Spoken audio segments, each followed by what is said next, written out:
I want to talk for a minute about husbands and wives in Islam when there's cultural diversity. I don't know how many of you know, but I have an amazing husband. He's from Tunisia, and we met here in the States, and we got married immediately.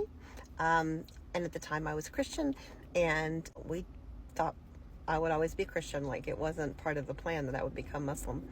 I kind of did that on my own. And so a couple of things have happened. A couple of comments have been made to me that I can't shake. So I want to share this with you. So one of the comments that I got was yesterday, I think yesterday. Somebody said to me, "Where is your husband right now? Does he even know that you're online? Has he given you permission to be online?" And then another fellow Muslimah, another girl, said to me when I first... Sorry, I had to stop for a second and move my car. So I was about to tell you what another fellow Muslimah had said to me a long time ago. When I first became Muslim, we were talking about hijab, and she's a born Muslim, and she comes from a part of the world that everybody's Muslim. And so what she said to me was, "Has your husband, like, is he going to make you wear the hijab?" I said, "No."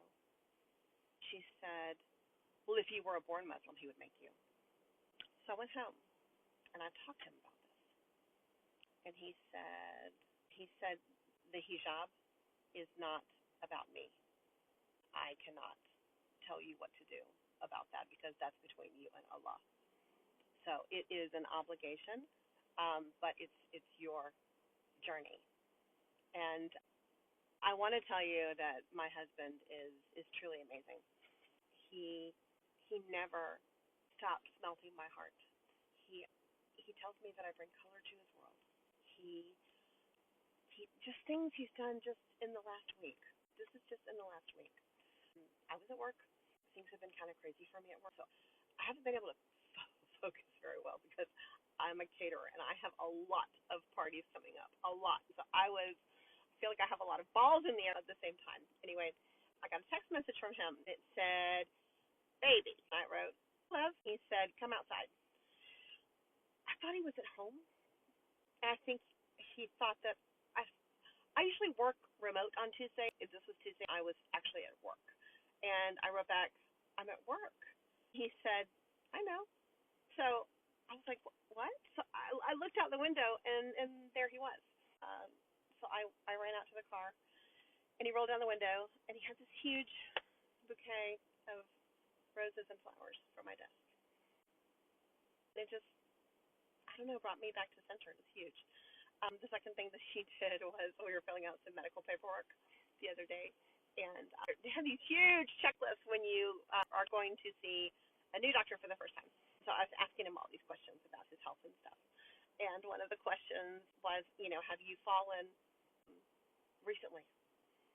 He said, "Yes." And I said, "Really?" I said, "When did you fall? What happened?" And he said, "I fell in love with my wife." I said, "Babe," he said, "put that down. Put that down. Yes, I fell in love with my wife." You guys, like, he's so amazing. But the point of this conversation is that my husband and I are a team. We support and love each other. We don't impose things on each other. So when that person said to me yesterday, like, "Where is your husband? Does he know that you're online? Has he given you permission to be online?" That sounds like oppression to me. I don't have that in my marriage. And, if you come, and I know that cultures are different, what this is about is cultural diversity.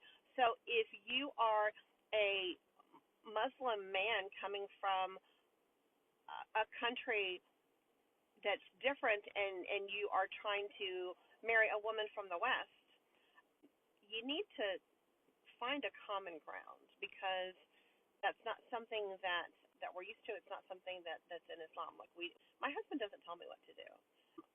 My husband is the leader of our family, and I submit to him. And he's a great leader, and I love submitting to him. However, We consult each other on important matters.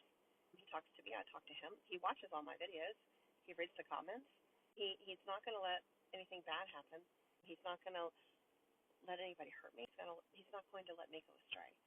So another thing that I saw a couple of days ago is about what's happening in the UK, because the UK is filled with Muslims, alhamdulillah, and everybody is really freaking out about it. And there was this American guy that was making a video, and he was complaining, and he said, I saw that in the UK things are so bad over there that 83% of women are not working. Brother, in Islam, women don't work. The man is the provider. And see, being American, women have been forced to do things that we weren't really meant to do. I can promise you that I lived in a world where I had to bring out my masculine energy all the time. I had to be the man, and I didn't like it. It didn't bring out the best version of me. It didn't bring out the softest side of me. And my husband, he brings out the softest side in me. He provides. And I work because I love my job. And he said to me, baby, as long as you want to work. When you're done, you're done. Like, whatever, it's great. And I think that if I was just working a job that I didn't love, he would probably say, why don't you, I really want you to stay home. But because I do love what I do so much, I'm actually really good at what I do. I have a lot of very loyal clients, and I have a lot of really big accounts. And I have been building my book of business with my catering company for a few years, and I'm in a really good spot right now. I plan really exciting parties. He supports me. He also is there. I did a wedding a couple of weeks ago, and I was dead tired. Like, I didn't get out of there until, like, late at night. And I contacted him, and I said, look, I've got a lot of flowers, wedding flowers, like, in my car. If I leave the door unlocked, to the car, when you get home, can you please take them out of the car and bring them up to the house? He texted me back, and he said, where are you right now? So I told him. I gave him my location. He said, I'm on my way. And then when he got there, he knew I was tired. And I had bags. I had, like, kind of like, because I was coordinating that day, and I brought, like, a bunch of things for the bride that she might need. And my bag was full. I mean, my bag was full of stuff. I had everything from sewing kits to different shades of lip gloss to men's socks to I had 3 changes of clothes, 3 changes of shoes. I had hair rollers, and I had Band-Aids, and I mean, I had, like, all kinds of stuff, like I was traveling. And so when he picked me up, he said, you're not lifting a finger. Get in the car, take your drink, your phone. He's like, I got everything else. And he does that because that's how we are. I submit to him. I take care of the home, and I take care of the house and the heart. I take care of his heart. That's what I was trying to say. I take care of the home, and I take care of his heart. He takes care of the outside world. He protects me from the outside world. But as far as Islam goes, I remember one time I said to him, after I became Muslim, I said, you're not as involved in what's happening to me as I kind of thought you were going to be. And he said, oh, yes, I am. He said, I'm watching everything you do. He said, if you take a wrong direction,